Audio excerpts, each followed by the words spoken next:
Amigos, muy buenas tardes. Soy su servidor Rafael C. Correa para En las Redes Deportivas y el día de hoy vamos a hablar de un equipo que hizo realmente historia en el fútbol mexicano.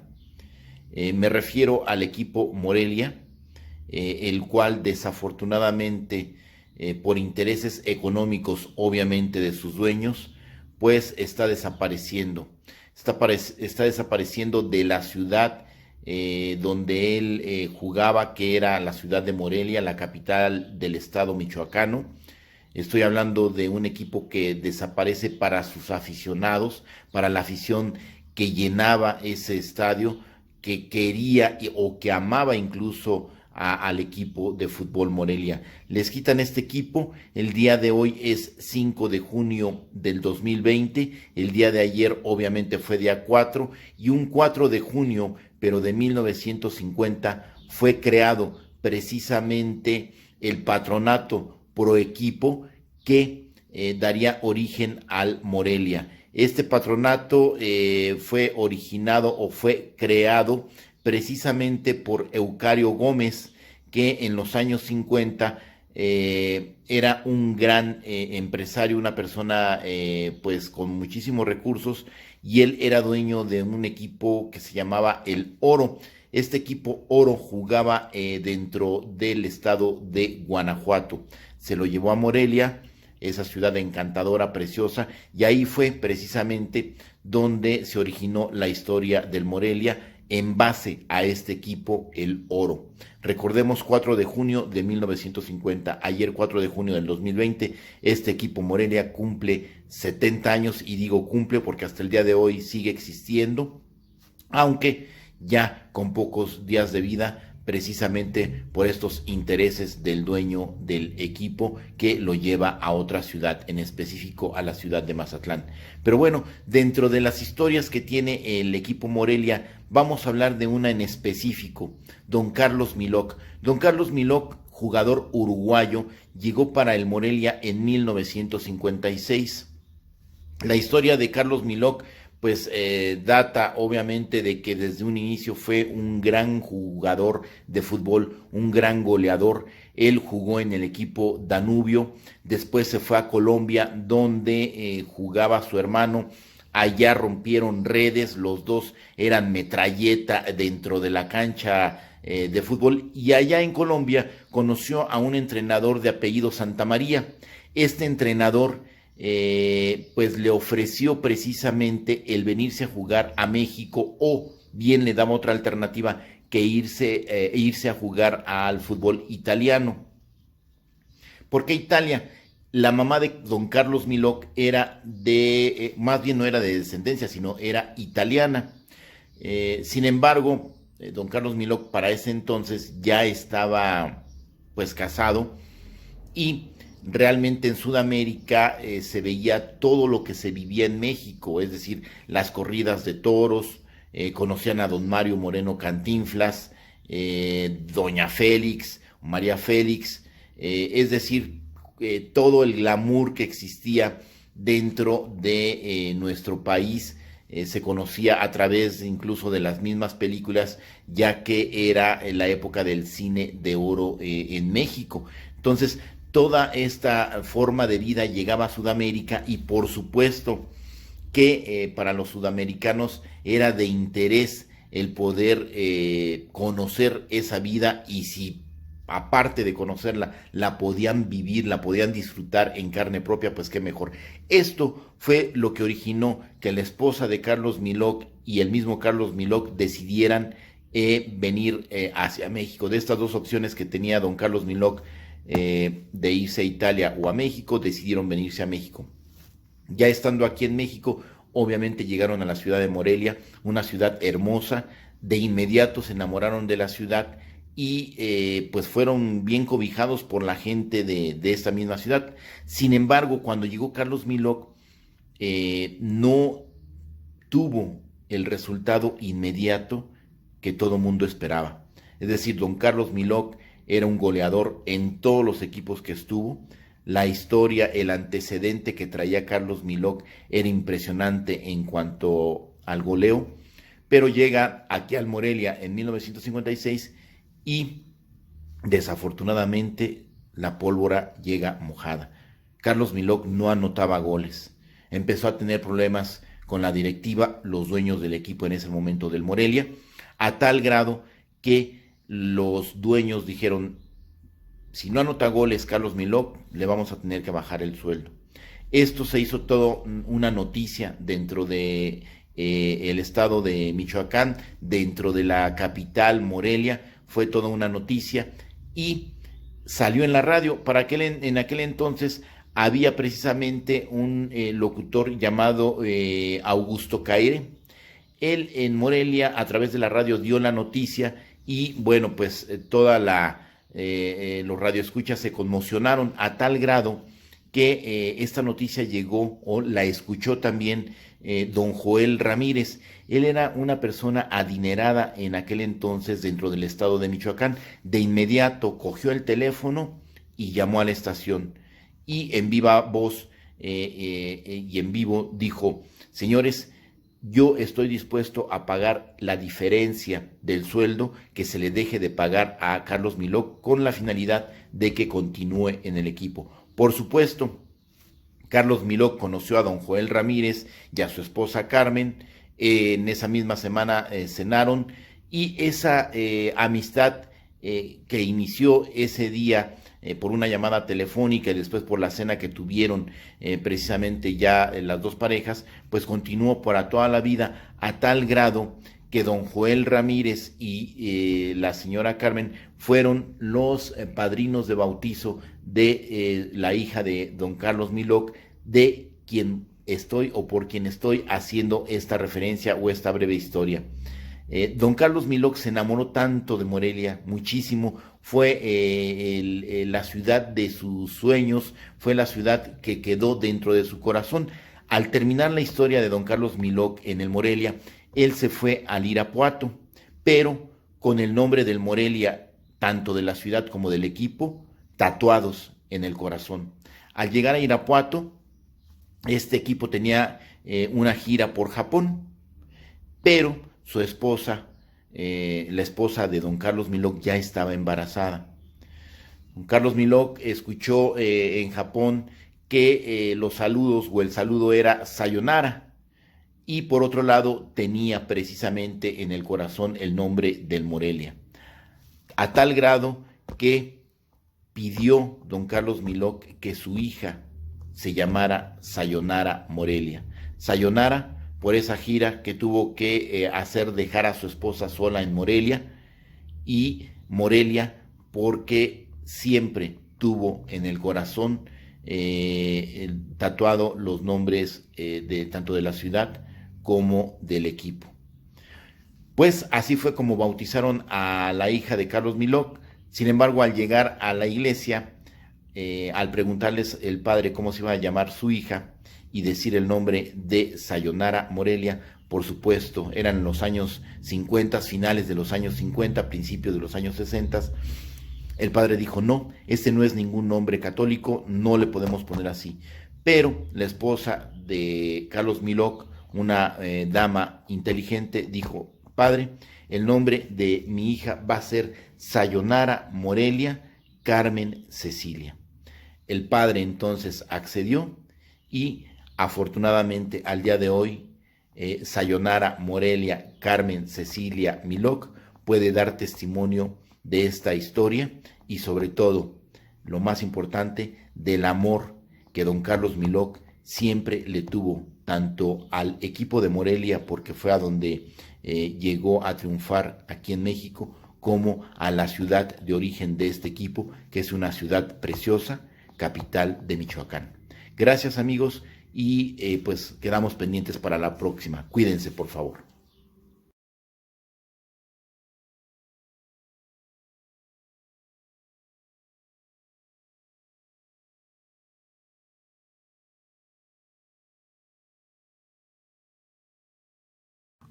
Ya estamos nuevamente, amigos, de en las redes deportivas con el debate con el maestro Ernesto Castellanos, a quien ya tenemos en la línea telefónica. Ernesto, vaya que el deporte en México está que arde, pero ni siquiera porque esté en actividad. sino por la inactividad. Han estado cachando a varios casos así, por ejemplo lo de Vide Álvarez, lo de la directiva de Cruz Azul, Ana Gabriela Guevara, y también el asalto que le dieron a Morelia, ¿no? De que ya prácticamente o ya está hecho la transacción a lo que es el puerto de Mazatlán, allá en Sinaloa. ¿Cómo estás? ¿Qué opinas de esos tres temas? Bueno, primero que nada, un saludo a todos nuestros amigos y pues realmente, como tú dices, no hay actividad, pero todo está que arde. Y pues mira, para empezar con lo de Mazatlán, pues es una situación muy triste de que le hayan dado la puñalada al Morelia cuando ya se llevaban 10 fechas de campeonato, que se interrumpió por el problema del coronavirus. Lo que sí, pues da coraje es que ¿por qué la Federación Mexicana de Fútbol no adopta medidas antes de iniciar un torneo? Si ya esto se venía madurando desde hace tiempo, entonces yo creo que ya debieron al empezar el campeonato un poco antes decir, señores, Morelia se va a Mazatlán. No dejarnos jugar 10 fechas para darles la puñalada, como pasó con la división de ascenso, la desaparecen. Y pues, oye, yo creo que lo sabían ellos 10 fechas antes de empezar de que el campeonato corriera tantos juegos, para decir, desaparecemos la división de ascenso, Mazatlán recibe a lo que era el Morelia, y punto.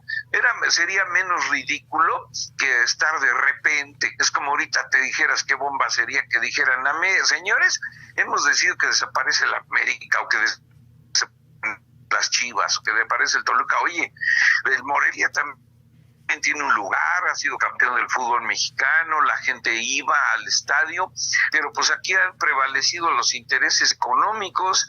El Morelia se va a un estadio muy bonito, nuevo, el de Mazatlán, pero la puñalada a la afición, a los jugadores y a todo el entroque ese que hay alrededor de los que venden comida, playeras, en fin, los que viven su sustento pues, para vivir, pues no se vale. Pero esto lo hacen ya de plano y es muy descarado lo que hace la Federación Mexicana de Fútbol, por ejemplo, es otra puñalada más. Y pues la verdad, yo te digo, insisto en que el gobierno podía nombrar un alto comisionado que en el deporte dijera esto está bien, esto está mal, esto se hace, esto no se hace, y no tener ligas con los directivos. Hace muchos años el señor Petriccioli fue alto comisionado, pero pues no. Y el punto clave es que a los 10 días ya estaban en las comidas y en los festejos con la gente del fútbol.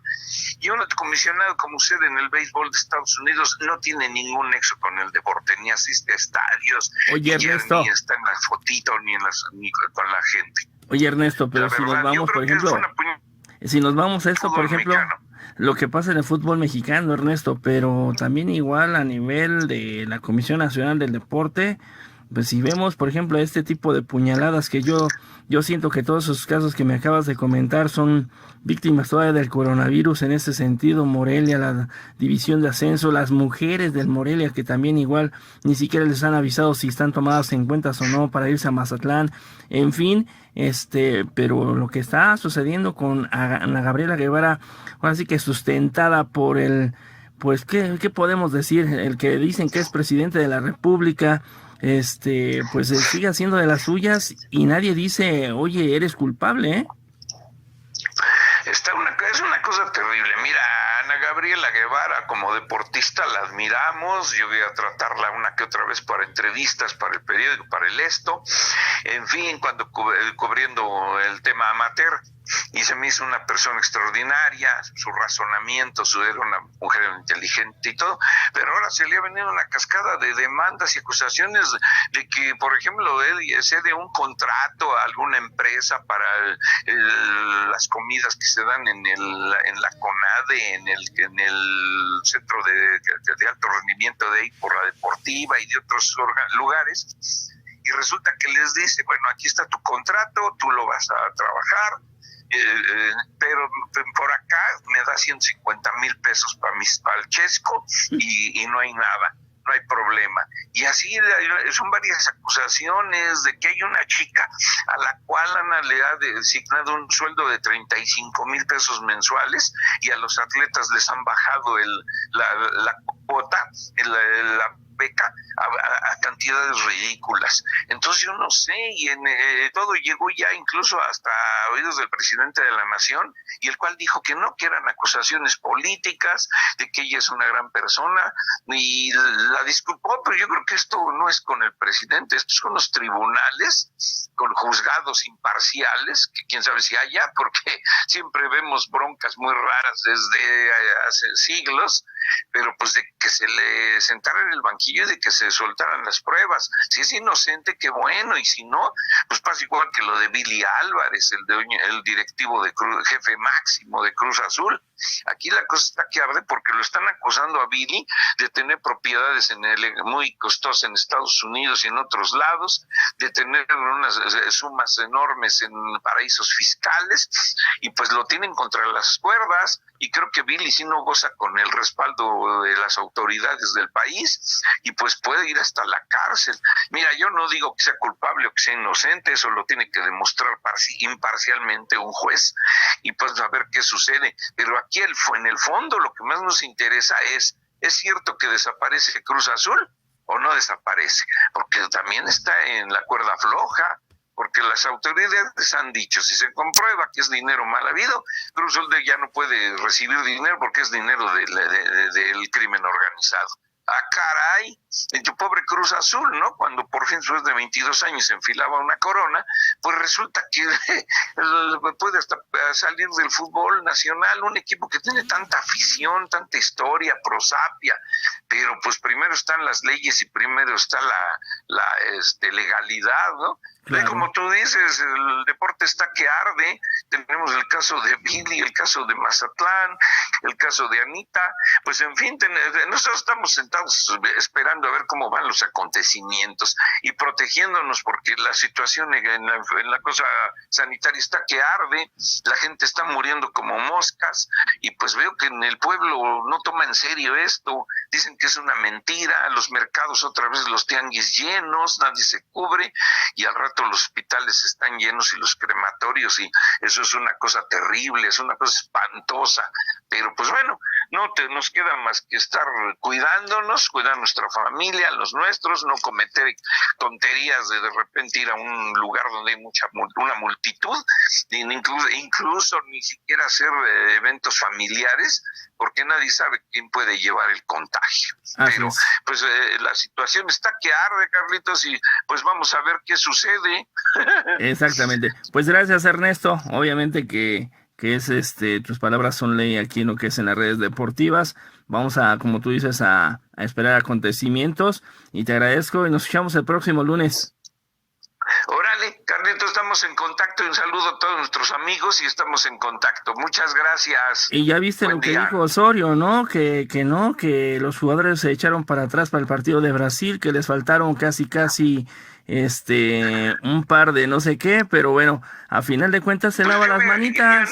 Se lavó las manitas el señor Osorio. En eso le doy mira, en eso, así en un segundo te digo, Osorio le doy la razón. Los jugadores a veces se arrugan.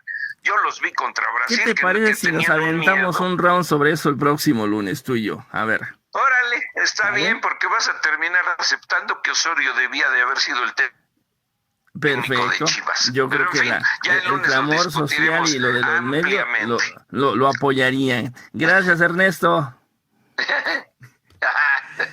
Buen día, gracias. Bye.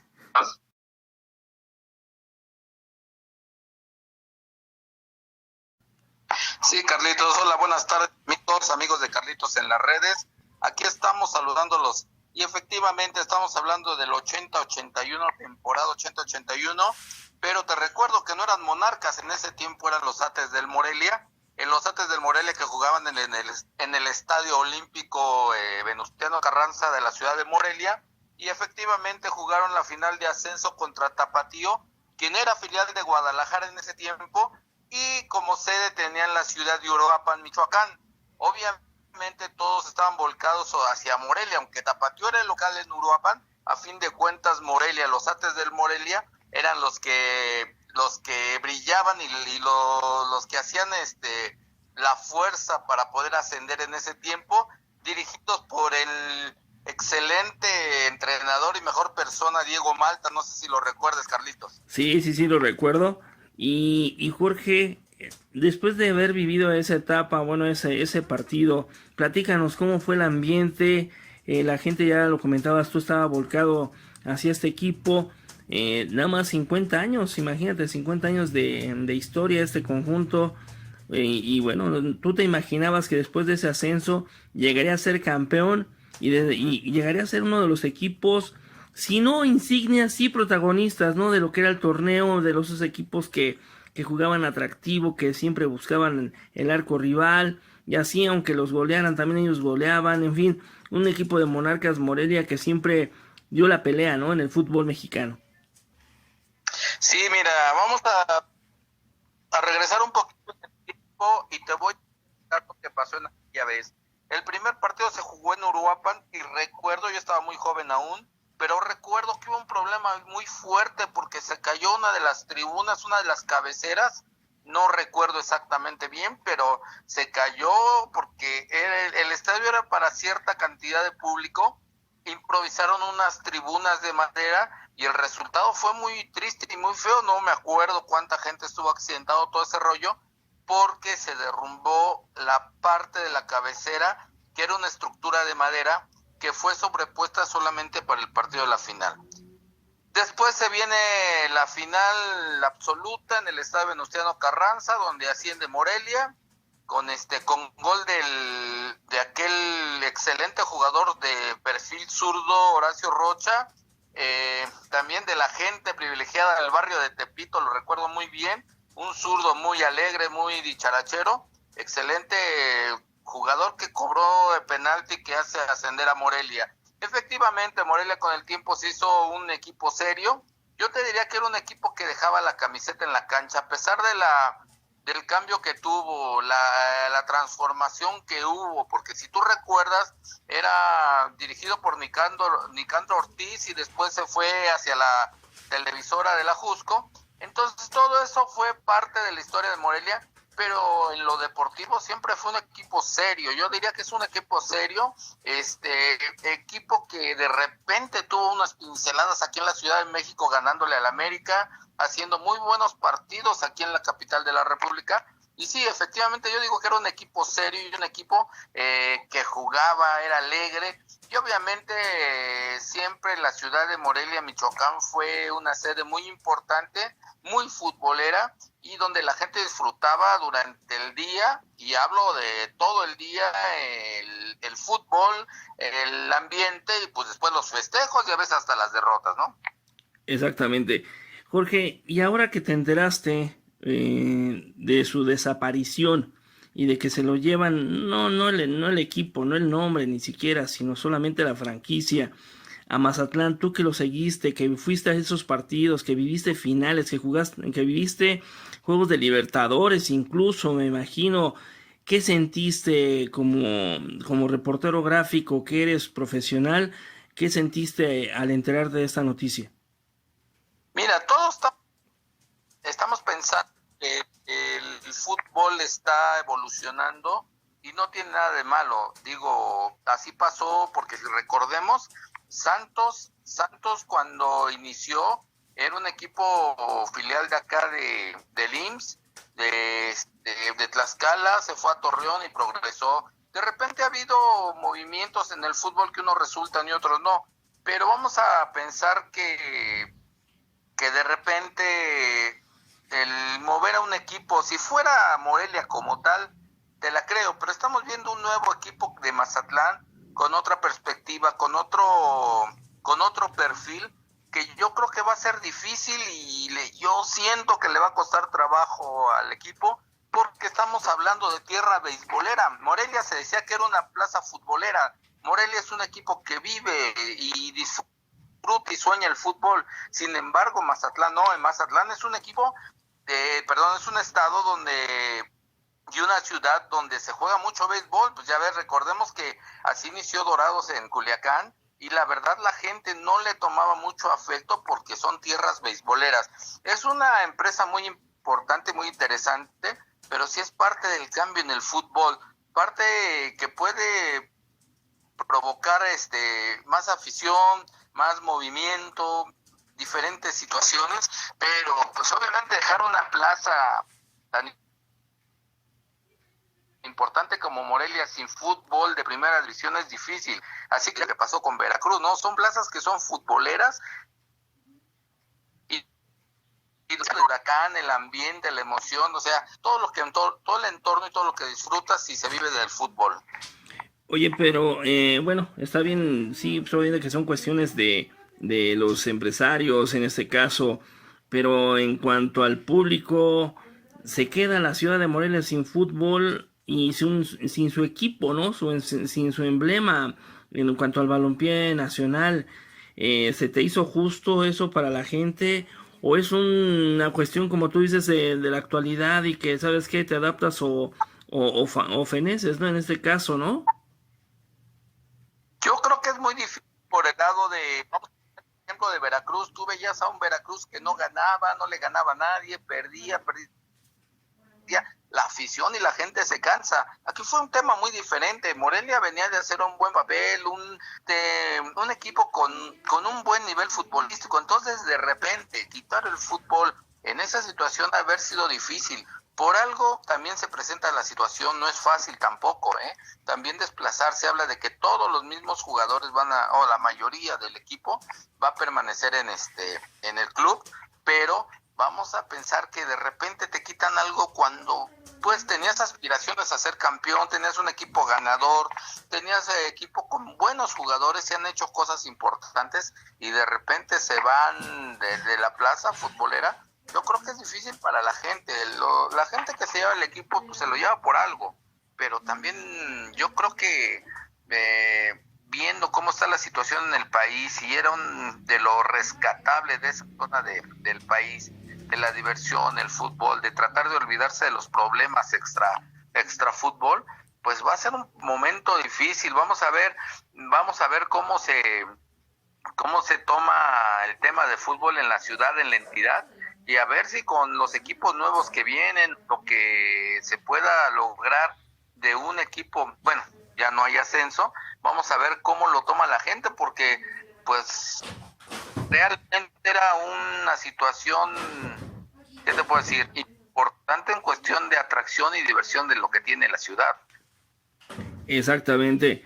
Pues Jorge, pues te agradecemos ahora sí que tu punto de vista acerca de este tema. Hay mucha tela que cortar en ese sentido, ya lo hablaremos en una siguiente emisión y a mí me gustaría, por ejemplo, que en una siguiente entrega pues nos pudieras comentar cómo se vivían los partidos en Morelia y bueno, pues ahora sí que quedarán en el recuerdo 50 años de historia de este conjunto, un campeonato en el que me imagino que también estuviste presente y bueno, pues ahora sí que tantas y tantas historias que tendrás que contarnos. Sí, fue muy interesante. Y hay tantas, tuve la oportunidad de estar en el ascenso cuando son campeones y también tuve la oportunidad de estar cuando fueron campeones de primera división. Es toda una historia y de verdad que envuelve un concepto de ambiente, de cordialidad, la gente muy amable, la gente siempre buscó estar del lado positivo del deporte en esa ciudad y echándole porras a su equipo todo el tiempo. Lástima, pero esperemos que venga algo mejor para la ciudad, para ellos. Y deportivamente hablando tiene que haber algo que brille en una ciudad tan importante y donde hay gente con mucha capacidad deportiva. Saludos.